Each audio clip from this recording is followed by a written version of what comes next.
ድንግልና ይመለሳል በሰርጀሪ? አዎ ያው ድንግል ሴት ስትሆን 2-3 ሆነው የሚጠብቁበት ጊዜ አለ ለአንድ ሴት ማለት ነው።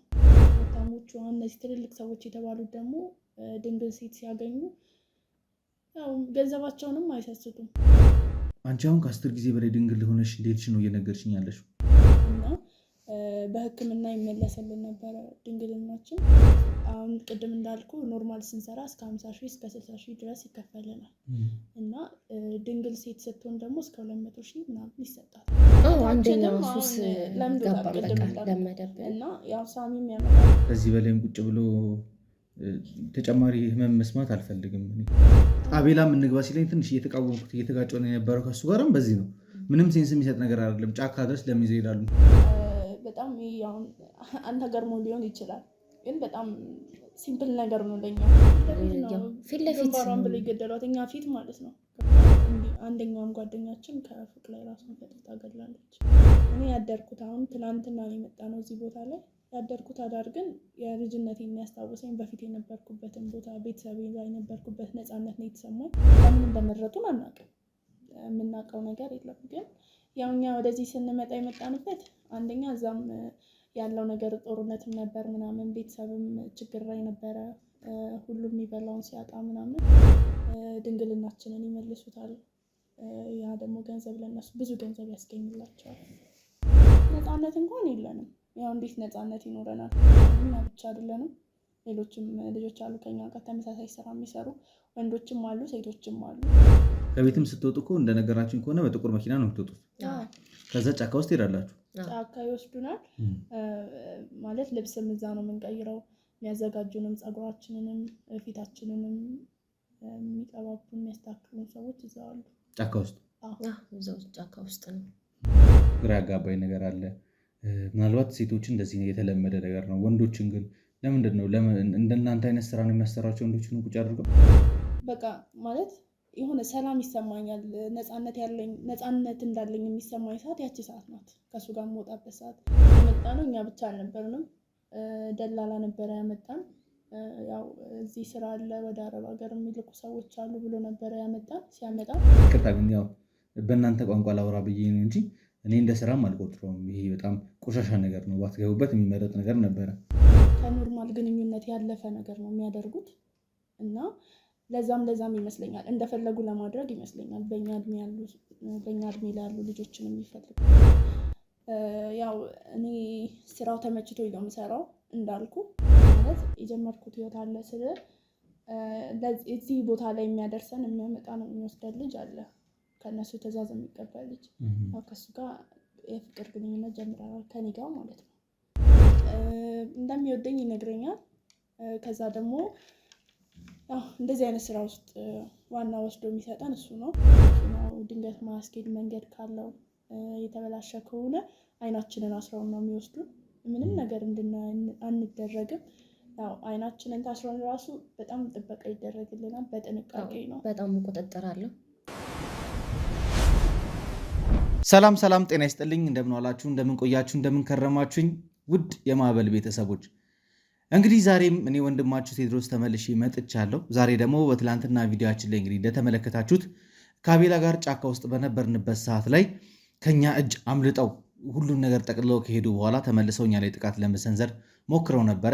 ያሰቡትና ያቀዱት ነገር ሳይሳካላቸው ቀርቶ ከነሱ መሃል ላይ እንግዲህ ለአንድ ሚሽን አዘጋጅተዋቸው የነበሩትን 2 እህቶቼን ነፃ ማውጣት ችዬ ነበር የተመለስኩት።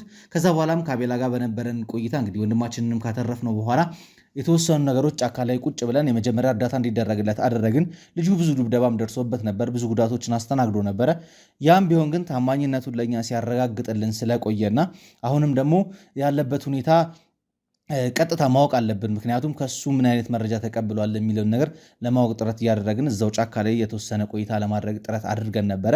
በዛ መሃል ግን እነዚህ ሰዎች ተመልሰው እኛ ባላሰብነው መልኩ ጥቃት ለመፈጸም ሞክረው ነበር። ያሰቡት ነገር ግን አልተሳካም፣ ከሽፏል። የእኛ ህግ አካላትም አካባቢውን እየተንቀሳቀሱ መውጫ መግቢያ ሳጥቷቸው እንግዲህ ከመሃላችን ከእጃችን ከከበባችን ለማምለጥ ችለዋል። እኛ ግን የምንፈልገው ሚሽን አሳክተን ወንድማችንን ነፃ አውጥተናል። ከዛም በተጨማሪ ደግሞ የምትመለከቷቸውን 2 እህቶቼን ነፃ አውጥቼ መጥቻለሁ።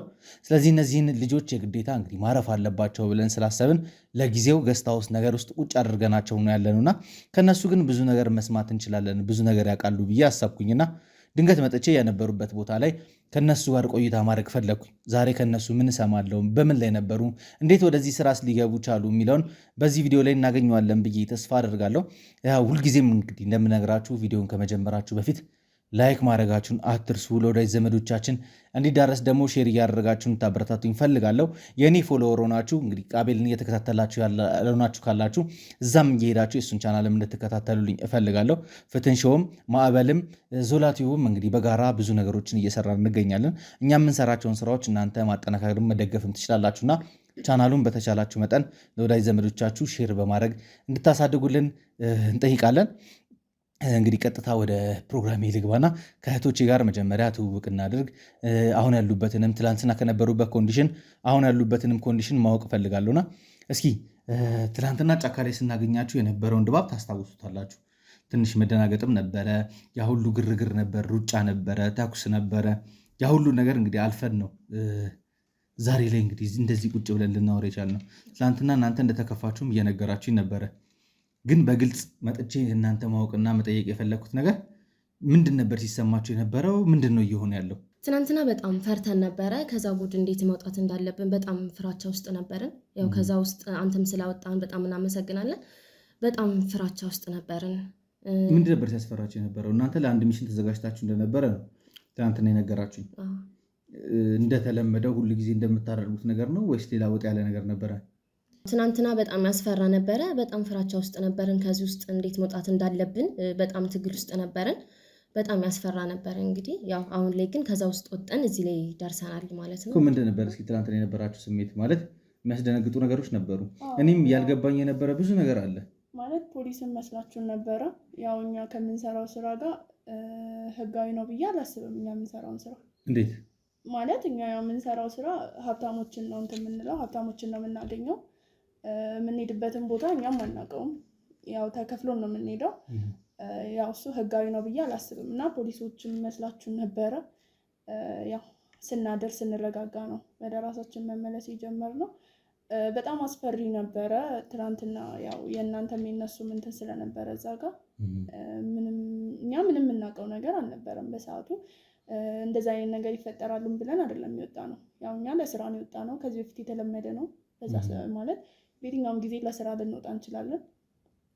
እና ያው እናንተን ስናይ ስትሯሯጡ ምናምን ያለው ነገር አስደንግጦ ነበረ። አክቹዋሊ እኛም የህግ ሰዎች ነን፣ ከህግ አካላት ጋር እየተንቀሳቀስን ያለ ነው። ግን አካባቢው ላይ ድባብ ላለመፍጠር፣ ረብሻ ላለመፍጠር፣ ሰላማዊ መስሎ ነገሮችን ለማጥናት ስለፈለግን ነው በሲቪል እንዲንቀሳቀሱ ያደረግናቸው። የህግ አካላትንም አብረውን የነበሩትንም የምታያቸው እንዳለ ለህግና ለፍትህ የሚሰሩ ሰዎች ነበሩ ያያቸዋቸው እንዳለ። አሁንም ደግሞ ያንን ነገር መቀጠልና እናንተን ነፃ ማውጣት ስለፈለግን ነው። ከእናንተም ደግሞ ብዙ ነገር መስማት እንደምንችል እርግጠኛ ስለሆንን ነው እንደዚህ አይነት ቤት ላይ ቁጭ እንድትሉ ያደርግናችሁ። እስኪ ወደዚህ ስራ እንዴት እንደገባችሁ ከማውራታችን በፊት ስለ ራሳችሁ የተወሰነ ነገር ማወቅ እፈልጋለሁ። እስኪ እናንተ ማን ናችሁ? ከየት ነው የመጣችሁት? ያው እኛ የመጣ ነው እንግዲህ መክሊት እባላለሁ። የመጣ ነው ከክፍለ ሀገር ነው የመጣ ነው። ክፍለ ሀገር ነው ያደግነው። ያው ትምህርታችንን አቋርጠን ለስራ ቤተሰብ ለማስተዳደር ነበር ወደዚህ የመጣ ነው። ያው ወደ አዲስ አበባ የመጣ ነው ስራ ለመስራት ነው። ያው ወደ ውጭ ሀገርም ፕሮሰስ ለመጀመር ነበር። ያው ብዙ ነገር ተብለን የመጣ ነው። ወደዚህ ስንመጣ በእኛ በህጋዊ መንገድ ይሆናል ብለን ነው ወደዚህ ስንመጣ። ማለት አረብ ሀገርም ለመሄድ አስበን ነበረ ከዚህ በፊት። እኔና እሷ አንድ ቦታ ነው ያደግነው፣ አንድ ማህበረሰብ ውስጥ ነው ያደግነው እና ተማሪዎች ነበርን። ትምህርታችንንም አቁመን ከክፍለ ሀገር ስንመጣ በህጋዊ መንገድ ወደ አረብ ሀገር ለመሄድ ያው እዚህም እስከዛ እስክንሄድ ድረስ የምንሰራውን ገንዘብ ሰርተን በህጋዊ መንገድ ነበረ የኛ ሀሳብ። ግን እዚህ ከመጣን በኋላ ያው ሁሉ ነገር እንዳሰብነው አልሆነልንም። ግን ያው ህይወት አይደለ፣ ህይወት ደግሞ የተለያየ እንትን አላት። ስለዚህ እሱም ብለን ነው ቤተሰብም እየረዳን ስለሆነ የምናገኘው ገንዘብ ከኛ አልፎ ቤተሰባችንን ያስተዳድራል። ስለዚህ በቃ ያው ለጊዜውም ቢሆን ከዚህ ካለንበት ነገር የምንወጣ አይመስለንም ነበረ። ግን የሚያስወጣን ነገር እስክናገኝ ብለን እኔም እሷም። ምን ያህል ጊዜ ሆናችሁ በዚህ ስራ ላይ? 2 ዓመት ሆኗል። ስለዚህ ለ2 ዓመት ሙሉ ቤተሰብ አላያችሁም። ከመጣችሁ በኋላ ይህንን ስራ ብቻ እየሰራችሁ ገንዘቡን ትልካላችሁ? አዎ እኛ ገንዘብ ማግኘታችን ነው እንጂ ሌላ ችግር ይፈጠራል። ነፃነት ምን አይነት ነፃነት ነው ያላችሁ? እስኪ አሁን ለምሳሌ ገንዘብ ለመላክም መንቀሳቀስ አለባችሁ። እዛ እናንተ አንዳንድ ነገር ያስፈልጋችኋል። ሾፒንግ ልትወጡ ትችላላችሁ። እነዚህ ነገሮች እንዴት ነው ማኔጅ እያደረጋችሁ የነበረው? እሺ የት የምታርፉበት የምትቀመጡበት ቤት ምን ይመስላል? ነፃነት እንኳን የለንም። ያው እንዴት ነፃነት ይኖረናል ማለት ውጭውን እንኳን አይተነው አናውቅም በቅጡ። ማለት ልብስም ቢሆን እነሱ ናቸው የሚገዙልን። ሳይዛችንን ያውቁታል። እነሱ ናቸው የሚገዙልን። አንድ ቤት ውስጥ ነው የምንቀመጠው። ሌሎችም ልጆች አሉ፣ እኛ ብቻ አይደለንም። ሌሎችም ልጆች አሉ ከኛ ጋር ተመሳሳይ ስራ የሚሰሩ ወንዶችም አሉ ሴቶችም አሉ። እና እነሱ ያውቁታል። ገንዘብም እነሱ ናቸው የሚልኩልን። እኛ ምንም የሆነ እንቅስቃሴ የለንም። ያው እንበላለን፣ እንጠጣለን። ምንም የምናውቀው ነገር የለም። ያው በጥቁር መኪና ነው የሚወስዱን። ስንወጣ ከቤታችን እንወጣለን። የሚያደርሱንንም ያው መንገዱንም በስነ ስርዓት አናውቅም። ያው ብዙ ነፃነት የለንም። ያው እሷ እንዳለችክ ነፃነት የለንም ባጭሩ። ብቻ ያው ብዙ ችግሮች አጋጥመውናል። ያው ገንዘብ ለማግኘት ስለሆነ ያው ቤተሰብ ለመርዳት ስንል ስለሆነ እዚህ ውስጥ የገባ ነው። ያው ለመውጣትም ያው ብቻ ብዙ ችግሮች ነበሩ። ማለት አሁን እህቴ ስትነግሪኝ ትንሽ ግራ ያጋባኝ ነገር አለ። ምናልባት ሴቶችን እንደዚህ የተለመደ ነገር ነው። ወንዶችን ግን ለምንድን ነው እንደናንተ አይነት ስራ ነው የሚያሰራቸው ወንዶችን ቁጭ አድርገው? ያው ማለት አሉ። ያው እኛም ትልልቅ ሀብት ላይ ያሉ ሰዎች ምናምን ነው የሚያጋጥሙን። ያው ወንዶች ያጋጥሙናል፣ እነሱም ደግሞ ሴቶች አሉ እና እንደዚህ አይነት ስራ ነው የሚያሰሯቸው ወንዶቹንም። ምን ያህል ክፍያ ይከፈላችኋልስ? በእያንዳንዱ ስራ እነሱ የሚያስቡላችሁ ገንዘብ በቂ ነበረ ቤተሰብ ለመደገፍ የራሳችሁንም ህይወት ለማቋቋም? ያው በጣም ብዙ ገንዘብ ነው የሚሰጡት።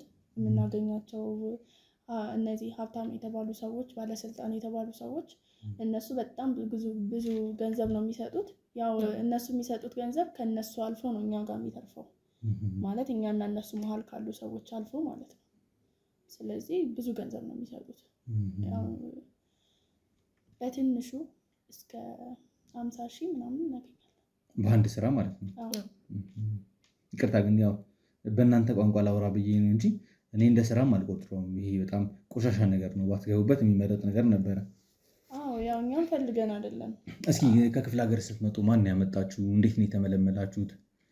ከዛስ ከመጣችሁ በኋላ ጠብቃችሁት የነበረው ነገር አለ? እዚህ ስትመጡ ግን ነገሮች ተገለባብጠው ነው የጠበቋችሁ? እስኪ ምን ይመስል ነበር የነበረው ነገር? ያው እንግዲህ ከዛ ስንመጣ የመጣ ነው እኛ ብቻ አልነበርንም። ደላላ ነበረ ያመጣን። ያው እዚህ ስራ አለ ወደ አረብ ሀገር የሚልኩ ሰዎች አሉ ብሎ ነበረ ያመጣን። ሲያመጣን እኛ ብቻ አልነበርንም፣ አብረውን ጓደኞቻችን ነበሩ። ግን ለምን እንደሆነ አላውቅም፣ እኔና እሷን ብቻ ነበረ መርጠው ያመጡን። ያው ሌሎቹም መልሰዋቸዋል። ከኛ ጋር 3 ልጆች ነበሩ አንድ ላይ እኛ ከነበርንበት አካባቢ ወጣ። ለምን እንደመረጡን አናውቅም፣ የምናውቀው ነገር የለም። ግን ያው እኛ ወደዚህ ስንመጣ የመጣንበት አንደኛ እዛም ያለው ነገር ጦርነትም ነበር ምናምን፣ ቤተሰብም ችግር ላይ ነበረ፣ ሁሉም የሚበላውን ሲያጣ ምናምን። እኛም ያው የደረስን ልጆች ነን ለምን እንቀመጣለን በሚለው ነው አረብ ሀገር የሚለውንም አስበን የወጣ ነው ቤተሰብ ለማስተዳደር። እዚህ ስንመጣም እንደጠበቅነው አላገኘንም። ምንም እንደጠበቅነው ያገኘነው ነገር የለም። ግን ለመኖር ሲባል ግዴታ ነው ቤተሰብን ለማስተዳደር፣ ቤተሰብም አቅማቸው የደከመ ስለሆነ። ያው እሷ እንዳለችው እንዳሰብነው መንገድ አልሆነልንም። ያው ባሰብነው መንገድ ባንሰራም ያው ቤተሰብ ለማስተዳደር ስንል ነው ከዛ ድረስ ሀገር አቋርጠን የመጣ ነው። ስለዚህ ያው ቤተሰብ ለማስተዳደር ግዴታ ብር ማግኘት ስላለብን ነው ወደዚህ ስራ የገባ ነው። እንግዲህ እሷ እንዳለችው ከጓደኞቻችን ተመርጠን ነው 2ታችን ብቻ የቀረ ነው ያው የማይታወቅ ቦታ ይወሰዱ። እኔ አሁን ማለት ትናንትናም ጥያቄ ሲሆንብኝ የነበረ ነገር ነበር በተደጋጋሚ ሳነሳ የነበረው ለምንድን ነው እናንተን ከቤት ወጣችሁ መጀመሪያ ላይ ጫካ እንድትሄዱ ነው የሚደረገው አይደል? ጫካ ከገባችሁ በኋላ ነው ወደ ስራ የሚልኳችሁ ወይስ ለምን ዓላማ ነው ጫካ የሚያስገቧችሁ? ያው እዛው ነው ልብስም የምንቀይረው የምንዘጋጀው። ለምን ቤት ውስጥ ተዘጋጅቶ መውጣት አይቻልም? እኔ እንጃ፣ ሜቢ የሰው ትኩረት ላለመሳብ ምናምን ይሆናል።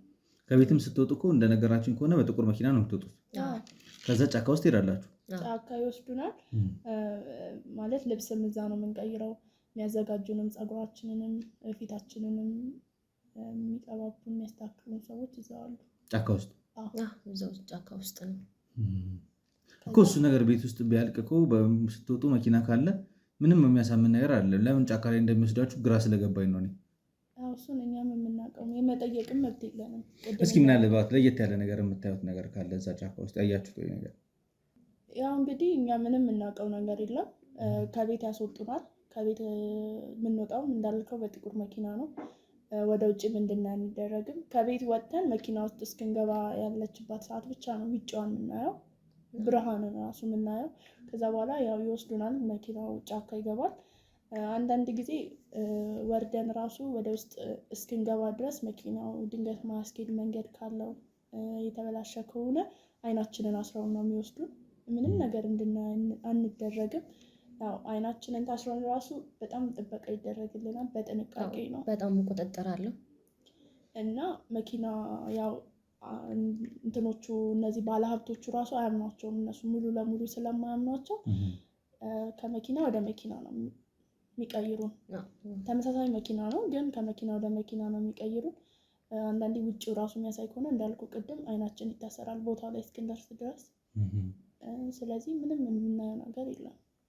ከዛ ከሄዳችሁስ በኋላ ያለው ነገር ምን ይመስላል? እስኪ ማለት ብዙ ነገር እንደሚደርስባችሁ አውቃለሁ። ምናልባት መናገር የምትፈልጉ ከሆነ ሌላ ሰውን ያስተምራል ብላችሁ የምታስቡ ከሆነ ብትነግሩኝ ደስ ይለኛል። ግን አላስጨንቃችሁ መናገር ከፈለጋችሁ ብቻ። ያው እንዳልኩ እኛንም የመረጡን ከክፍለ ሀገር አብረን ከመጣን ከነሱ ከጓደኞቻችን የመረጡን በእድሜም ስለምናንስ ይመስለኛል። እና የዛ ጋር ቦታ ላይ ያሉ ሰዎች እነዚህ ሀብታሞች ገንዘብ የሚሰጡን ያልኩ በጣም ትልልቅ ናቸው። በእድሜም ከኛ ጋር ማለት አባት አያት ምናምን የሚሆኑ ሰዎች ናቸው ለእኛ ማለት ነው። እና እነሱም ትልልቅ ሰዎች አይፈልጉም። እድሜዋ ከፍ ያለች ልጅ አይፈልጉም። ያው እንደኛ በቃ አብዛኞቹ በእኛ እድሜ ላይ ያለ ልጆች ነው፣ ወንዶቹም ሴቶቹ። እና ያው ትልልቅ ሰዎች ናቸው። ለግንኙነት ነው የሚፈልጉን። እድሜያቸው በእኛ እድሜ ነው ያለው። ትንንሽ ልጆች ናቸው። በጣም አጸያፊ የሆነ ነገር ነው የሚያደርጉት። እዛ ቦታ ወስደውን እንዳልኩ ሴቶቹም አሉ ወንዶቹን የሚቀበሉ፣ እኛንም የሚቀበሉ ወንዶች አሉ። እና ይሄ አሁን ከኖርማል ግንኙነት ያለፈ ነገር ነው የሚያደርጉት። እና ለዛም ይመስለኛል እንደፈለጉ ለማድረግ ይመስለኛል በእኛ እድሜ ላይ ያሉ ልጆችን የሚፈልጉት። ማለት አልገባኝም። ያው በጣም ማለት እነሱ የሚፈልጉን በጣም አጸያፊ የሆነ ስራ ነው ማለት ያው እንዴት ነው፣ እኛም ልጆች ነን። እንዴት ነው ከኛ ከፍ ያሉትን አይፈልጉም። በጣም አግባብ ያልሆነ በጣም የሚያስጠላ ስራ ነው እነሱ የፈለጉ። ማለት ይህ ሴትና ወንድ ግንኙነት ያደርጋሉ፣ ገብተዋል። ግን ደግሞ እነዚህ ከዛ ያለፈ ነው። ይገርፉናል፣ ያስሩናል ምናምን ነገር ላይክ እነሱ በፈለጉበት መንገድ ነው ከኛ ጋር ራሱ ግንኙነት ነው ያደርጉት። ያው እኛም ከዛ ለመሸሽ እንኳን ብንል ያው እሷ እንዳለችው ይገርፋሉ፣ ያስራሉ። ያው ብቻ በጣም አጸያፊ ነገር ነው የሚያደርጉት። ያው እኛ ላይ እንደዚህ አይነት ነገር መድረሱ እኛ ግን እኮ እናንተ ግን ትላንትና ደስተኛ እንደሆናችሁ እየነገራችሁኝ ነበር አይደል? ያው ደስተኛ እንዴት ነው ብሩ ያስፈልገናል። ቤተሰብ እየረዳን ነው። ፕላስ ደግሞ አሁን እኔ የራሴ የጀመርኩት ህይወት አለ ማለት የጀመርኩት ህይወት አለ ስለ እዚህ ቦታ ላይ የሚያደርሰን የሚያመጣ ነው የሚወስደን ልጅ አለ። ከእነሱ ትዕዛዝ የሚቀበል ልጅ ከሱ ጋር የፍቅር ግንኙነት ጀምረናል ከኔ ጋር ማለት ነው። ማለት ይረዳኛል፣ ብዙ ነገር ያውቃል። ከዛም ባለፈ ያው ጥሩ ነገር ነው የሚያደርግልኝ ለእኔ። ማለት አልገባኝም። ግራ እያጋባሽ ነው ትንሽ። አዎ ያው ግራ ያጋባል። እሱም እንደኔ ነው፣ ተቀጥሮ ነው የሚሰራው። ግን ያው ያምኑታል፣ ረዥም ጊዜ ስለቆየ ተቀባይነት አለው እነሱ ጋር። ምንድን ነው እሱ የሚሰራው? ልክ እናንተ እንደምትሰሩት አይነት ስራ ነው የሚሰራው? ያው እኛን እንደዛ ሳይሆን ያመጣናል፣ ይወስደናል። ከእነሱ ትዕዛዝ የሚቀበለው እሱ ነው። ያው እኔ እና እሱ ግንኙነት ከጀመረን 8 ወር ሆኖናል። እና ያው እኔ ስራው ተመችቶኝ ነው የምሰራው እንዳልኩ፣ ምክንያቱም ቤተሰብ እየረዳው ነው። ያው ግን ከትንሽ ጊዜ በኋላ ያው የኔም የሱም ግንኙነት እየቆየ ሲመጣ ማለት ጥያቄ የሚፈጥርብኝ ጀመር። ምክንያቱም ለምንድን ነው ማለት እያወቀ ነው እንደዚህ አይነት ስራ ውስጥ እየወሰደ አሳልፎ የሚሰጠኝ። እንደሚወደኝ ይነግረኛል። ከዛ ደግሞ እንደዚህ አይነት ስራ ውስጥ ዋና ወስዶ የሚሰጠን እሱ ነው እና ለምን የሚለው ጥያቄ ውስጥ ያለ እና ከዚህ ስራም ለመውጣት ማለት በጣም ብዙ ጊዜ በጣም ጨቅጭቄዋለሁ እና ያው ትንሽ ጊዜ ነው ያለን፣ ትንሽ ጊዜ ብቻ ይለኛል። እና አንዳንድ ጊዜ ስራ በሚኖርበት ጊዜ ስራ በማይኖርበት ጊዜም ከእሱ ጋር የምናሳልፍበት ጊዜ አለ። ስራ አለን ብሎ ያው ከቤት እኛን የሚያስወጡን ሰዎች አሉ፣ እኛ የሚቆጣጠሩን። ከነሱ እሱ ከመጣ ይለቁናል፣ ያው እሱ ስለሆነ የሚያደርሰን ማለት ነው። እና ዛሬ እሷ ናት እንትን ያለችው ብሎ መጥቶ ይወስደኛል፣ ብዙ ጊዜ ይወስደኛል። ያው ከእንደዚህ አይነት ነገር ማመልጥበት ሰዓት ያቺ ናት። ገብተዋል። ከማልፈልግበት ግንኙነት የምወጣበት ሰዓት ማለት ነው። ብዙ ጊዜ ያወራታለሁ እሷንም እና በቃ ማለት የሆነ ሰላም ይሰማኛል፣ ነፃነት እንዳለኝ የሚሰማኝ ሰዓት ያቺ ሰዓት ናት፣ ከእሱ ጋር የምወጣበት ሰዓት። ማለት ሌላ ሰው ጋር ሊያደርስ ሲሄድ ነው ወይስ አይደለም? ከእሱ ጋር የማሳልፍበትን ጊዜ ነው ያልኩት። ይሄ ነገር እንደማይቻል እኮ ነበር እየነገራችኝ የነበረው አይደል? አዎ፣ ያው እሱም ተደብቆ ነው ያንን የሚያደርገው፣ ራሱን ቀይሮ ነው። ያው ራሱን አያጋልጥም፣ ለሱም ሪስክ ስለሆነ ራሱን ይቀይራል። ከዛ በኋላ ደግሞ ያው አንዳንድ ጊዜ ከኋላም ያደርገኛል። እንዳልኩ መስታወቱ ጥቁር ነው፣ ወደ ውጭ አያሳይም፣ ከውጭም ወደ ውስጥ አያሳይም። ያው እንደዛ ያደርጋል። አንዳንዴ ደግሞ ከፊት ለፊትም ጋቢናም ያደርገኛል። ከዛ ራሱን ይቀይራል። ራሱን ይቀይራል ማለት ያው ፊቱ ላይ የሆነ ነገር ያደርጋል ምናምን፣ ሰዎች እንዳይለዩት ምናልባት ለነሱ ያው እጃቸው ብዙ ስለሆነ ወሬም የሚያቀብላቸው ሰዎች ምናምን ይኖራሉ። ለነሱ እናንተን የሚቆጣጠራችሁ ሰው የለም ነው? ማን ወጣ ማን ገባ ዝም ብሎ እሱም ደግሞ ተነስቶ መጥቶ አንቺ ነኝ ምናምን ብሎ ይዞ መውጣት አይችልም አይደል? አዎ ልክ ነህ። እሱን ያምኑታል እንዳልኩ ቅድም። ያው እሱን ነው የሚያዙት። በቃ እሱ ነው አምጣቸው የሚያመላልሰን እሱ ነው። እሷ እንዳነገረች ያው ወሷ ወይኔ የሚሄድ ከሆነ እሱ ነው መጥቶ የሚወስደው ከሁለት አንዳችን። እሷን አብዛኛውን ጊዜ ይወስዳታል። በእናንተ ስምስ ቤቶች ንብረቶች ይገዛሉ የሚባል ነገርም ሰምተን ነበረ። እነዛ ያላቸውን ገንዘብ ህጋዊ ለማድረግ ወይም መኒ ላውንደሪ ለማድረግ ሲፈልጉ በቀጥታ በእናንተ ስም ዳይሬክት ነገሮችን እንድትፈርሙ ተደርጎ ቤቶችም ሲገዙ እንደነበረ መኪኖችም ምናምን በስማችሁ እንደተገዛ መረጃው ደርሶን ነበረ። ስለዚህ ስም የምታውቁት ነገር አለ? ያው እሱ ነግሮኝ ነበረ እንደዚህ አይነት ነገር እንዳለ፣ ግን ምንም አይነት ሀሳብ እንዳልሰጥ ነግሮኛል። ምክንያቱም ከየት መጣ ከየት ሰማችሁ የሚልም ነገር ይኖራል እኛ ጋር ከተዋል። ያው ከሱ ጋር ከኔ ጋር ማለት በአንቺ ስም ሲገዛ እኮ አንቺ ታስፈልጊያለሽ አይደል? አዎ፣ ግን ያው እነሱም የሚሸጡትም ሰዎች ገንዘብ ይሰጣቸዋል። እኛም ሆነን ምንም እጃችንን ማስገባት አንችልም እኮ። እንዴት ነበር እሺ ግዢው የሚፈጸመው? ምናልባት ልክ አሁን እኔ እቃ ስገዛ ንብረት ስገዛ እኔ ራሴ ተገኝቼ ፈርሜ ምናምን ነው አይደለ? ያው እኛ ቦታው ላይ አንሄድም። ከነሱ ሰው ተወክሎ ይመጣል እኛ ያለንበት ቦታ ላይ። ያው እኛ እንድንፈርም ያው ሰው ተወክሎ ነው የሚመጣው። ሙሉ ህንፃ ስለሆነ አንዱ ክፍል ጋር ይመጣል ያ ሰው። ያው ለኛም አብረው የሚጠብቁ ሰዎች አሉ፣ ጥበቃ ይደረግልናል። ከዛ ፈርሙ ካልን እንፈርማለን። ምንም አይነት አስተያየት መስጠት አንችልም። ያው እንዴት ለምን አስፈለገኛ ፊርማ ምናምን ብለን አስተያየት መስጠት አንችልም። ያው አርጎ የተባልነውን ነገር ነው። ዶክመንቴሽኖችን ስታነባችኋላችሁ? አናነብም። ለማንበብ ጊዜ ራሱ አይሰጡንም፣ እድሉን አይሰጡንም። ማለት ያው ፈርመን ወዲያው ነው የሚወስዱት። ለምን የኛ ፊርማ እንደሚያስፈልግ መጠየቅ አንችልም። ያው ለመጠየቅም ጊዜ አይሰጡንም።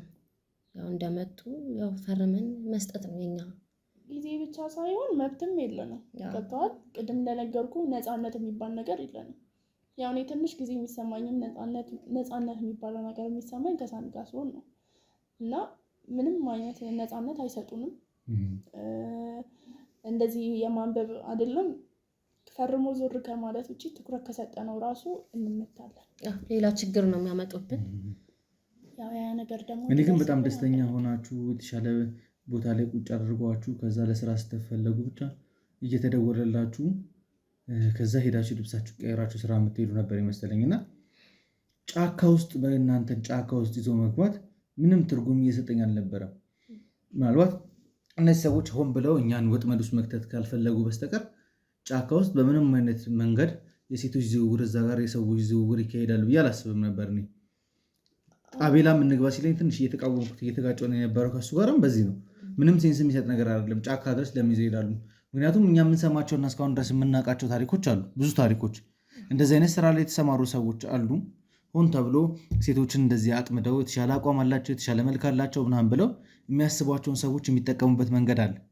በዛ ልክ ግን ሄደው እንደዚህ እናንተ በምትሉ ልክ አንድ ቦታ ላይ አጉረው ቁጭ አድርገው በሚፈልጉበት ሰዓት ብቻ ከሌ ከሌ እያሉ እየጠሩ እነሱም ደግሞ የሚሄዱበትን ቦታ ኖቲስ እንዳያደርጉ ተደርገው በዚህ ልክ የሚንቀሳቀስ የማፊያ ቡድን እስካሁን ድረስ ሰምቼ አላውቅም። ይህንንም ለምን እያደረጉት እንደሆነ አናውቅም። ገና ብዙ የምናጣራቸው ነገሮች አሉ። ምናልባት እስኪ ስለ ሳሚና ስለ አንቺ የፍቅር ግንኙነት ጀምረሽልኝ ነበረ። እስኪ እንዴት ነው የተጀመረው የፍቅር ግንኙነታችሁ? ከዛ በኋላ እሱስ እንዴት ነው? ምን አይነት አይምሮ ቢኖረው ነው? አንቺ የምትሰሪውን ስራ ያውቃል፣ እሱ ነው ጭራሽ እየወሰደ የሚያስረክብሽ አይደል? በመሀላችሁ የፍቅር ግንኙነት አለ። ምናልባት እሱ የሚወድሽ ከሆነ ነው ራሱንም ቀይሮ ሪስክም ወስዶ አንቺ ጋር የሚመጣው ብዬ አስባለሁ። ያንን አድርጎ እንዴት ነው ዛሬ ከአንቺ ጋር የሆነ የፍቅር ሰዓት አሳለፋችሁ፣ አሪፍ ጊዜ ምናምን አሳለፋችሁ። በነጋታው ደግሞ አንቺን አንጣልኝ ካሉት ወስዶ ይሰጥሻል አይደል? ያው ይሄ ነገር ለእኔም ጥያቄ ነው። ብዙ ጊዜ አጋጭቶናል እኔና እሱንም። ያው እኔና ሳሚ እንደነገርኩ 8 ወር ሆኖናል። አሁን 8 ወር እየሞላን ስለሆነ እና ያው አጋጣሚ ነው በዚህ በሚያመላልሰን ሰዓት ነው ከኔ ጋር መግባባት የጀመርነው። ያው ፊትም አይሰጡም እንድታወራቸውም እንትን አይሉ እና አጋጣሚ መግባባት ጀመርን ከሱ ጋር እና ከጊዜ ቆይታ በኋላ ወደ ፍቅር ተቀየረ የኔና የሱ። ከዛም በኋላ ላይ እንዴት ልበል ምንም እንትን የለውም፣ ይወስደናል። ስራ ካለ እንትን የሚልበት የለም፣ መከራከርም መደራደርም አይችሉም። አምጣ ከተባለ ሙሰር ነው ስራው እንጂ ገብተዋል። ፎቶ ይሰጣቸዋል፣ ከፎቶ የሚመርጡት እነሱ ናቸው እና አላመጣም ማለት አይችልም፣ ግዴታ ነው ይላል። እና የኔም ጥያቄ ነበረ ማለት እንዴት ነው የምትወደኝ ከሆነ ወስዳ አሳልፈ መሰለኝ ለምንድን ነው ያንን የምታደርገው ብዬ ብዙ ጊዜ ጠይቄዋለሁ። ትንሽ ጊዜ ብቻ ነው ከዚህ ስራ አንቺንም እኔንም ለማስወጣት ይለኛል። ያው እንዳልኩ ምንም ምርጫ የለኝም እኔ በበኩሌ ማለት ቤተሰብ የማስተዳደርበት ምንም አይነት የትምህርት እውቀትም የለኝም ገንዘብም የለኝም። ስለዚህ ከመጣንበት ከገባንበት ደስተኛ ባንሆንም ግዴታ ስራችን ነው። ግዴታ ስራችን እስከሆነ ድረስ ያው መስራት አለብን። ገንዘቡን ለማግኘት ደግሞ ግዴታ ያን ስራ መስራት አለብን። ያው እሷም ሳሚ እንዳለች ፍቅረኛዋ ነው። ያው እሷም ትነግረኛለች ስለሱና ምንም ያክል ቢያፈቅራት ምንም ያክል ለሷ ቢወዳት ያው ይህን ስራ የሱም ታዞ እስከሆነ ድረስ አምጣ ከተባለ ማምጣት ነው የሱ ስራ። በቃ ማለት አልችልም ማለት አይችልም። ያው ግዴታው ነው። ያው ፎቶ እንዳለች ፎቶ ይላጋል በቃ ይሰጣል። ገብተዋል። አሁን እኔን ይዞ በወጣበት ሰዓት ያው ለእኔ የሚከፈለኝ ገንዘብ አምጥቶ መስጠት ለነሱ ግዴታ አለበት እና ያንንም እሱ ያው ከሰራበት ላይ ነው አንስቶ የሚያመጣው እና ብዙ ጊዜም እንደዛ ማድረግ አይችልም ማለት እኔ አሁን ትንሽ ግራ እያጋባኝ ያለው ሳሚ ያን ያህል የሚወድሽ ከሆነ የሚያስብልሽ ከሆነ እንደምትዩም አንቺን ይዞ ወጥቶ እስከ መዝናናት ድረስ ሪስክን እየወሰደ ነው እያደረገው ያለው። ያን ሁሉ ነገር ሲያደርግ በትክክል የሚወድሽ ከሆነ ይህ ሰውዬ ከዚህ ህይወት ሊያወጣሽ ይገባ ነበር አይደል? አዎ ያው የኔም ጥያቄ እሱ ነው። ገብተዋል። ብዙ ጊዜ የምጠይቀው ጥያቄ ነው። በትክክል ግን ይወድሻል ሳሚ? ያው እንግዲህ እሱም የሚያጠራጥረኝ ነገር የሚያሳያት ነገር እና የሚያደርግላት ነገር እንደሚወዳት ነው የተረዳ ነው። እንግዲህ ከዛ ውጪ መቼም እየወደዳት ሌላ ነገር ያደርጋል ብለን አናስብም። እኛም እዚህ ውስጥ የገባችበት እሷ ማለት ነው። ምናልባት እስኪ እሱን በደንብ እናወራበታለን። እኔ ከእናንተ የተሻለ መረጃ አዳዲስ መረጃዎችን ስለነሱ ስለነበራችሁበት ቦታ አሁን ሳሚ ስላልሽኝም ሰውዬ በደንብ ማወቅ እፈልጋለሁ። ከዛ ውጭ ደግሞ እናንተን ሲያቀሳቅሱ የነበሩ አቶ ግርማ ስለሚባል ትልቅ ባለሀብት የሰማነው ነገር አለ። እስኪ እናንተ ይጠቅመዋል ብላችሁ የምታስቡትን መረጃ እንዳለ ስጡኝ። ምክንያቱም እናንተ እንደወጣችሁት ነገ ከነገ ወዲያ ደግሞ የእናንተን እህቶች እዚህ ውስጥ መልሰው እንዳይጨምሩ እነዚህን ሰዎች ለህግ አካል አሳልፈ መስጠት እንፈልጋለን። ይደረግ የነበረ ነገር የምታውቁትን እያንዳንዱን ነገር እንድነግሩ እንፈልጋለን። ሀብታሞች እዛ ቦታ ያሉ ሀብታሞች ድንግል ሴት ብዙ ጊዜ ይፈልጋሉ እና በሕክምና ይመለስልን ነበረ ድንግልናችን። ማለት ዶክተሮች ይመጣሉ፣ ሰርጀሪ ይሰራል። እንዳልኩ ህንፃው ትልቅ ህንፃ ነው፣ እኛ የምንኖርበት ህንፃ። የተለያዩ አይነት ክፍሎች አሉት፣ የተለያዩ አይነት ስራ ነው የሚሰራው እዛ ቦታ ላይ እና ይመልሱታል በሰርጀሪ። ድንግልና ይመለሳል በሰርጀሪ? አዎ ማለት ብዙ ጊዜ አሁን ለምሳሌ 10 ጊዜ ምናምን እኔ ጋር እንደዛ አድርገዋል። እና እኔ ጋር ብቻ አይደለም አብዛኞቻችን ሴቶች ላይ እንደዛ ይደረጋል። ማለት ሁሌም ድንግል ናችሁ እየተባለ እንትን ይሏችሁ ነበረ? አዎ ማለት አሁን ቅድም እንዳልኩ ኖርማል ስንሰራ እስከ 50 ሺህ እስከ 60 ሺህ ድረስ ይከፈልናል እና ድንግል ሴት ስትሆን ደግሞ እስከ 200 ሺህ ምናምን ይሰጣታል። እሺ ያንን ገንዘብ ያው እነሱም በደንብ ነው የሚያተርፉበት። የራሳቸው የሚያውቁት ዶክተር አለ፣ ዶክተር ያመጣሉ፣ ያው ዶክተሩ ይከፈለዋል። ከዛ ሰርጀሪ ይሰራልናል፣ ድጋሚ ተመልሰን እንሄዳለን የተለያየ ቦታ። ይህ እኮ በጣም ፔንፉልም ነው ምናምን ብዙ ነገሮች አሉት አይደል? በጣም አንቺ አሁን ከ10 ጊዜ በላይ ድንግል ሆነሽ እንዴት ነው እየነገርሽኝ ያለሽው? አዎ ማለት እኛ ምንም አይነት አስተያየት መስጠት አንችልም። ማለት ሀሳቡም የለንም፣ ገብተዋል። አስተያየት የመስጠት ሀሳቡም የለንም። ምክንያቱም ከዛ በኋላ የሚደርስብን ነገር በጣም አሰቃቂ የሆነ ነገር ነው። እዛ ቦታ ላይ ይወስዱናል። ሀብታሞቹ አሁን እነዚህ ትልልቅ ሰዎች የተባሉት ደግሞ ድንግል ሴት ሲያገኙ ያው ገንዘባቸውንም አይሰስቱም፣ ገብተዋል። ገንዘባቸውንም በደንብ ይሰጣሉ። 2ም 3ም የሚሆኑበት ጊዜ አለ ለአንድ ሴት ማለት ነው። ለአንድ ሴት 2ም 3ም ማለት 3 ወንዶች 2 ምናምን ሆኖ ማለት ያው ድንግል ሴት ሲያገኙ ሀብታሞቹም ለገንዘባቸው አይሰስቱም። እናም ደግሞ ያው ድንግል ሴት ስትሆን 2 3 ሆነው የሚጠብቁበት ጊዜ አለ ለአንድ ሴት ማለት ነው። ለአንድ ሴት 3 ወንዶ ነው? አዎ ለአንድ ሴት 3 4 እንደውም 3 አነሰ። በጣም ብዙ ነው። በጣም ትንሽ ሲሆን ነው 3 የሚሆኑት ማለት በጣም ብዙ ይሆኑና ያው ማለት እጥፍ አድርገው ይከፍላሉ ማለት እያንዳንዳቸው ገንዘብ ያወጣሉ። ግን እዛ ጋር ፌክ እየተሰራ ነው ድንግልና እንደ አዲስ እየተመለሰ ነው የምትሄዱት እናንተ? ያንን የሚያደርጉት ደግሞ እነዚህ አብረውን የሚያሰሩን ሰዎች ናቸው፣ ገብተዋል። እነሱም ብዙ ገንዘብ ያገኙበታል። ለእኔ 50 ሺህ ብር ሲሰጠኝ የሚያገኙት ገንዘብ እና 200 ሺህ ብር ሲሰጠኝ የሚያገኙት ገንዘብ አንድ አይነት አይደለም። እና ደግሞ አንድ ሴት ስትሆንና ብዙ ወንድ ሲሆኑ ያው ሁሉም አንዱ የሚደርስበትን ነው ሁሉም የሚከፍሉት፣ ገብተዋል። ለምሳሌ 200 ሺህ ብር የሚከፍል ከሆነ ሁሉም 200 ሺህ ብር ያወጣሉ እና በጣም ተጠቃሚ ስለሚሆኑ የኛ ህመም የኛ ጉዳት አይታያቸውም። በቃ እነሱ እንደፈለጉ አድርገው ነው እኛን የሚያስወጡ። እነሱ ያው ብራቸውን ያወጣሉ። ምናልባት አንቺ እሷን ከ10 ጊዜ በላይ ድንግል እንደነበረች ነው እየነገረችኝ የነበረው። አንቺ ጋርስ የነበረው ነገር ምን ይመስላል? ያው እሷ 10 ጊዜ ምናምን ብላለች። ያው ከባድ ነው። እኔ አሁን 10 12 13 በጣም ብዙ ጊዜ ሆኛለሁ። ያው አንድ ወንድ እንደ ስራም ስለቆየንበት አይገርምንም፣ ገብቷል። ብዙ ጊዜ ተደጋጋሚ ስላደረግ ነው በጣም ያው አንተ ገርሞ ሊሆን ይችላል፣ ግን በጣም ሲምፕል ነገር ነው ለኛ፣ ገብቷል። ለኛ ያው እንደ ስራ ስለወሰድ ነው በጣም ሊኖረው ይችላል 2 ጊዜ፣ ገብቷል። ከዛ በኋላ ግን ሰውነታችን እየለመደው ሲመጣ ኖርማል ነው የሚሆነው። ትንሽ የሚከብድ ነገር እኮ ነው እየነገርሽኝ ያለሽው። አሁን 3 4 ወንድ ሆነው አንድ ድንግል ሴት ነው እንትን ሊሉ የሚመጡት አይደል? እሱ ይገርማል እንዴ! ለአንድ ወንድ እኮ 4 3 ሴት ይሄዳሉ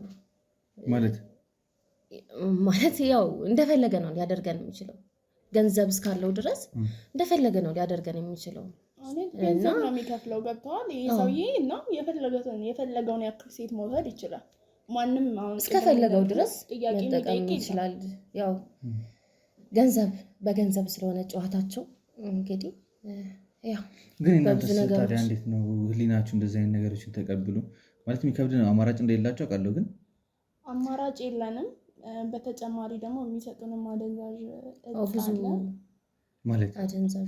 ማለት የሚያስቡን ነገር አለ። በአፍንጫችን በኩል መርፌ የሚወጉናል፣ የተለያየ ነገር ይሰጡናል። ማለት እዛ ሰዓት ላይ ለምሳሌ አንድ ሴት 4 5 ወንዶች ጋር ስትላክ ፔኑ እንዳይሰማት ያው ማደንዘዣ ወቅተውን ብዙ ነገር አስጠቅመውን ነው ወደዛ የሚልኩን። ያው ያ ነገር ሲቆይ እኛም ላይ እንደሱስ ሆኖብናል። ገብተዋል። ያን ነገር ካልተጠቀምን ጧት በጣም ከብዶ ነበረ። ሁለታችን ማለት መነሳት አቅቶን ነበር፣ አይናችንን መግለጥ አቅቶን ነበር። ያው ጠዋት ስንነሳ ነው ያንን ነገር የምንጠቀመው። ሁሌ በተነሳን ቁጥር ያን ነገር ግዴታ እንጠቀመዋለን ማለት ያው ወደዛ ስራ ኖረም አልኖረም አንደኛው ሱስ ገባን በቃ ለመደብን እና ያው ሳሚም ያመጣል ይሰጠናል መድኃኒቶች ከሰውነታችን ጋር እንዲስማማ ያ ነገር ማለት ኖርማል እንዲሆን ገብተዋል። ሌሎችም ሴቶች ይሰራቸዋል አንዳንድ ጊዜ። ያው ብዙ ጊዜ ግን እኛ ጋር ስለሆነ እንትን የሚለው እሷም ከኔ ጋር ስለሆነች እኔም ማለት ጓደኛዬ ስለሆነች። እናንተ ያስፈልገናል ብላችሁ ነው የምትጠይቁት? አይ ወይስ እሱ ግዴታ አስፈላጊ ነገር ነው? እሱ ነው ግዴታ አስፈላጊ ነገር ብሎ የሚሰጠን። ያው እኛም ለምን ምንም አንልም፣ ያው መጠቀም ነው እኛ ስራችን የሚሆነው። እዛ ስትሄዱ እንዴት ነው ማለት ያላችሁኝ ባለሀብቶች ምናምን የሚፈልጓቸው ነገሮች አሉ። በተለይ ደግሞ በእንደዚህ አይነት ጉዳይ ላይ ብዙ ይጠረጠራሉና ከመጠጥ ጋርም እንደዚህ አይነት ድራጎችንም ከመውሰድ አንጻር ያደርጋሉ። አሁን ለምሳሌ ብዙ ወንዶች ከሆኑ ቅድም እንዳልኩ አንድም ቢሆን ያደርጋል፣ መጠጦች ላይ ያደርጋሉ። እነሱ ጋር ሲጀመር የለመድ ነው። መጀመሪያም እነሱ ናቸው ይሰጡን የነበረው። ከዛ በኋላ ያው መጫጫን ጀመረን። እንደዛ ሆነን እንቅልፍ ይለን ጀመር። እንደዛ ሆነን እሱን ነገር ካልተጠቀምን ያው መነቃቃት አንችልም። ለዛም ግዴታ ነገር መጠቀም አለብን። እንትን ያሉት መቼ የጀመሩት እዚህ ማለት የሚያሰሩን ሰዎች መስጠት የጀመሩት ያው እነሱ ጋር ሄደን ጠዋት ስትረብሹ የነበረው ለዛ ነው ማለት ነው። ከባድ ነው ከባድ ነው። አይናችንን ሁላ መግለጥ አቅቶን ነበር። ያው አሁን ማለት እሱን ካላገኘን እንዴት ነው ነቃ ብለን መሄድም አንችልም። እንዴት ነው በቃ ለመነሳትም ይዘው ጅዝብ ብለን ነው የምንቀረው። ያው ለመነሳትም በጣም ይከብደናል። ምናልባት እናንተ ላይ ቅድም ስትነግሩኝ የነበሩት ነገሮች ግን ደርሶባቸዋል? አዎ ብዙ ጊዜ ደርሶብን ያውቃል። ማለት በጣም ብዙ ጊዜ ለምን አሁን ማለት ይኸውልህ ምንድነው መሰለህ እኛ ሰውነታችንን የሆነ ነፍሳችንን አይነት የገዙት አይነት ስሜት ነው የሚሰማቸው እነሱ። እኛም ለምን የሚል ጥያቄ አንጠይቅም። ገብተዋል። ስለዚህ እነሱ ባሉን መንገድ ነው የምንሄደው። ብዙ ጊዜ አሁን እኔንም እሷንም አንድ ላይ ከሴቶች ጋር አንድ ላይ ልከውን ያውቃሉ። አንድ ወንድ ጋር በጣም ብዙ ወንድ አጋጥሞኝ ያውቃል። ብቻዬን ሆኜ ያው እንደዛ የሚፈልጉት ይሄ አሁን ቅድም እንዳልኩክም ድንግልናችንን ይመልሱታል። ያ ደግሞ ገንዘብ ለነሱ ብዙ ገንዘብ ያስገኝላቸዋል። ማለት በጣም የሚከብድ ነገር ነው እየነገራችሁኝ ያላችሁት።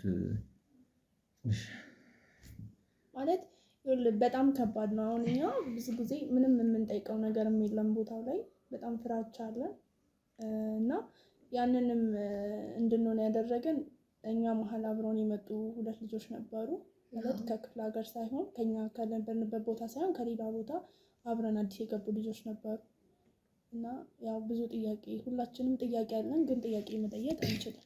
ጥያቄ የመጠየቅ መብት ስለሌለ ያው ከመሀላችን ያው ብዙ ጊዜ ሲደጋገምባት ይሄ ድርጊት ጥያቄ በመጠየቋ ያው ፊት ለፊታችን ነው ያስወገዷት። ያው እኛም ማለት እርምጃ እንደዚህ የመግደልም ነገር አለ። ፊት ለፊት ባሯን ብለው ይገደሏት እኛ ፊት ማለት ነው። ገብተዋል። ያው እኛም ያፈራቻ ስላደረብን የመጠየቅ መብት በቃ ለመጠየቅ እንፈራለን እና ያ ነገርም ሲደጋገምባት አንደኛውም ጓደኛችን ከፎቅ ላይ ራሷን ፈጥታ ገድላለች። ገብተዋል። እና ምንም አልመሰላቸውም እነሱ ብትሞትም ብትኖርም ምንም አይመስላቸውም። ገብተዋል። ያው ስንኖርም እነሱ ለሚፈልጉበት ዓላማ ነው የሚያደርጉ። ስንሞትም የት ወስደው እንደሚቀብሯቸው አይታወቅም። ያው እነሱ ስራቸውን ከሰሩ በኋላ እነሱ ስራቸውን ነው እንጂ የሚፈልጉት ያው እኛ መሞታችንን መትረፋችንን መኖራቸውን ግድ አይሰጣቸውም። በተደጋጋሚ ግን ሳሚ ነበር አይደል የሚመጣው የሚወስዳቸው? ሳሚ ነው የሚወስደው። ስለዚህ በእርግጠኝነት ያው እንግዲህ የምትሉት ላይም እጁ አለበት ማለት ነው። አዎ ማለት የዛን ጊዜም ያው ከኔ ጋር ገና የመጣን ሰሞን ስለነበረ የፍቅር ግንኙነትም አልነበረንም፣ ቀረቤታም አልነበረንም እና እሱ ነበረ ይዟት የወጣው። ልትገደል ስትል ነው ይዟት የወጣው? አይ ፊት ለፊታችን ነው የገደሏት። ፊት ለፊት ነው እንዲህ አይናችን እያየን ከሞተች በኋላ ይዟት የወጣው እሱ። ምናልባት ስለ ሳሚ የምታውቂው ነገር አለ? ያለበትን አቅጣጫ ምናልባት እየነገርሽኝ ነበርና አንዳንዴ ይዞሽ ይወጣ ነበር አይደል? የምትዝናኑበት ቦታ ወይም የሚኖርበትን ቦታ ምናልባት ለሀገሩ አዲስ እንደሆንሽ አውቃለሁ፣ ብዙ ቦታ እንደማትንቀሳቀሽ የሚቻል ከሆነ ግን እኔ የፈለግሽውን ያህል ርቀት ድረስ እንሂድና ሳሚ የምታገናኝኝ ደስ ይለኛል። ያው እንግዲህ እንዳልኩ ቅድም ከሳሚ ጋር ሰው ነው ትንሽ ነፃነት የማገኘው። እሱ የራሱ ቤት አለው፣ እዛ ቤት ነው ይዞኝ የሚሄደው። ብዙ ጊዜ ያው ውጪም እንዝናናለን፣ ግን አብዛኛውን ጊዜ የምናሳልፈው እሱ ቤት ነው። ስለዚህ አቅጣጫው ምናምን ቦታዎቹ እንዳለ ታውቂያለሽ?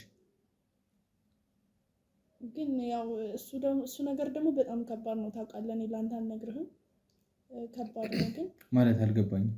ማለት ያው እሱም ከነሱ ጋር ተመሳሳይ ስለሆነ እኔ የሚደርስብኝን ነገር እኔ እንግዲህ ምን እንደሚደርስብኝ አላውቅም። ገብተዋል። ከዚህ በኋላ ምናልባት ግን ያው ከኔ በኋላ የተረፉ ልጆች እዛ ቦታ ያሉ ልጆች ምናልባት እኔም የማገኘውን እረፍት ትንሽ ካገኙ እኔ ያደርኩት አሁን ትናንትና ነው የመጣ ነው እዚህ ቦታ ላይ ያደርኩት አዳር ግን የልጅነት የሚያስታውሰኝ በፊት የነበርኩበትን ቦታ ቤተሰቤ ላይ የነበርኩበት ነፃነት ነው የተሰማኝ። ስለዚህ ያንን የሚያገኙ ከሆነ እኔ አሳይሃለሁ፣ ችግር የለም። አመሰግናለሁ በጣም ማለት እንጃ በጣም የሚሰቀጥጥ ነገር ነው እየሰማ ያለሁት እና ከዚህ በላይም ቁጭ ብሎ ተጨማሪ ህመም መስማት አልፈልግም። እኔ ምናልባት ያላችሁበት ነገር ይገባኛል፣ ለእህቶቻችሁም እየደረሰባቸው ያላት ይህ ነገር ለአንዴና ለመጨረሻ ጊዜ መቆም መቻል አለበት። ይህንንም ለዚህም ተግባር የተሰማሩ ሰዎችም የሚያሰማራቸውን ሰዎች ዋጋቸውን ማግኘት አለበት። ስለዚህ እኔና አንቺ አብረን እንወጣለን፣ እንሄዳለን። ሳሚን ታገናኘኛለሽ። አንቺ ግን እስከዛ የምትፈልጊው ነገር ካለ ማንኛውም ነገር ካለ እኔም ስልኬ ላይ እንዲደውሉ ማድረግ ትችላለሽ። አቤልም አለ፣ የምትፈልጉትን ነገር እናደርጋለን። ግን ጠዋት ስትረብሹት የነበረውን ረብሻ ድጋሚ እንዲፈጠር አልፈልግም እዚህ ቤት። እኛ የሆነ ተርፎን ሞልቶልን ምናምን አይደለም እናንተን እንደዚህ አይነት ገዝታዎት ውስጥ ቁጭ ያደረግናችሁ። አንደኛ ስለ ልቦናችሁ መጠገን ስለፈለግን፣ ከዛም ደግሞ እናንተ ወደ ስራ የምትገቡበትን ነገር እስከምናመቻች ከስራ እዛ ከመግባታችሁ በፊት ደግሞ አሁን እየተሰማኝ ያለው ሪሃብ ሴንተርን መግባት አለባችሁ። ደማችሁ እስከገባው ይሄ የኢየሱስ መንፈስ መውጣት መቻል አለባችሁ። በዛ ልክ ቤቶቹን እየደበደቡ መረበሽ ማለት በጣም ከባድ ነገር ነው። ማውራት ስላልፈለግኩ ነው ዝም ብያችሁ። ፈልገን አይደለም ውስጥ እኛ ማለት እንደነገርኩ ቅድም ይህን ነገር መጀመሪያ ላይ ስንጀምር እነዛ ሰዎች ናቸው ያስጀመሩ። መጠጦቻችን ላይ በማናቅበት መንገድ እየጨመሩ ምናምን። ከዛም በኋላ እኛ እያየንም ቢሆን ሲጨምሩ እንዳልኩ ቅድም ምንም አይነት ጥያቄ መጠየቅ መብት የለንም፣ አንጠይቅምም፣ ድፍረቱም የለንም። በግዴታችን ነው ሰውነታችን ለንዶት ነው እንጂ እኛም ፈልገን አይደለም። እና ከዚህ ነገር የምንወጣበት መንገድ ካለ እኛም ደስ ይለናል። በጣም ደስ ይላል። ችግር የለውም። በኋላ ኮቶች ናቸው እንረዳዳለን። ለማንኛውም ውድ ቤተሰቦቼ ሳሚ እንግዲህ አሁን እሷ እንደነገረችን ከሆነ ሳሚ ስለሚደረጉት ነገሮች በደንብ ያውቃል ማለት ነው። ምክንያቱም እሱ ሴቶቹን እየመለመለ ለማን እንደሚያደርስ ከማን እንደሚቀበል እንዴት ተደርገው እነዚህ ልጆች ከክፍለ ሀገር ተመልምሎ እንደሚመጡ በደንብ ዲቴይልድ የሆነ ነገር ከሱ እንሰማለን ብዬ ተስፋ አድርጋለሁ። ምናልባት ሰዓቱን ገና ስለሆነ ከቀኑ ገና 5 ሰዓት አካባቢ ነው፣ መንቀሳቀስ እንችላለን። ተንቀሳቅሰን እንግዲህ ሳሚ ያለበትን ቦታ ላይ ከደረስን ሳሚን ማግኘት የምንችል ከሆነ በቀጣይ ቪዲዮ እሱን ይዤ ለመምጣት እሞክራለሁ። እሱንም የመጀመሪያ ተጠርጣሪ እንደመሆኑ መጠን ብዙ መረጃዎች ከሱ ስር እንሰማለን ብዬ ተስፋ አድርጋለሁ። እንግዲህ በአቶ ግርማ ስር እየተንቀሳቀሱ ያሉ ብዙ ሰዎች እንዳሉ መረጃው ከደረሰን ሰዓት ጀምሮ አቤል በሌላው ክንፍ፣ እኔ በዚህኛው ክንፍ እየተከታተልን ያለ ነው። ዘላለምም ደግሞ በአንዳንድ ነገሮች ከኛ ጎን ሆኖ እያገዘን ያለው። ለማንኛውም ውድ ቤተሰቦች እስኪ ከዚህ ልውጣና እሷን ይዣት ትንሽ አየርም እንድትቀበል አድርጋት፣ ካሉበትም ጭንቀት በተቻለ መጠን ተላቀው ወደ ቤተሰቦቻቸው ሄደው ከቤተሰቦቻቸውም ጋር የሚቀላቀሉበትን መንገድ እንፈልጋለን። ከዛ በፊት ግን እነዚህ ልጆች ማገገም መቻል አለባቸውና ማገገሚያ ገብተው አገግመው እንዲወጡ የበኩላችንን ጥረት ለማድረግ እንሞክራለን። ፕሮግራሜን ስትከታተሉኝ እስካሁን ድረስ ስለቆያችሁ በጣም አድርጌ አመሰግናለሁ። ዛሬ ያደረስኳችሁ ነገር ትንሽ ከበድ የሚል ነገር ቢሆንም እየተደረገ ያለ ነገር ነውና ሌላ ሰው እንደዚህ አይነት ተግባር ውስጥ እንዳይገባ ማስተማሪያ ይሆን ዘንድ በተቻላችሁ መጠን ሼር እያደረጋችሁ ቪዲዮን ለማዳረስ ጥረት አድርጉልኝ። እኔም በቻልኩት መጠን እንግዲህ የሚያስተምረውን ፓርት ብቻ እየመረጥን ወደ እናንተ ለማድረስ እንሞክራለን። ፕሮግራሜን ስትከታተሉኝ ስለቆያችሁ ከልብ አድርጌ አመሰግናለሁ። ወንድማችሁ ቴዎድሮስ ነበርኩ። በያላችሁበት ቸር ቆዩልኝ።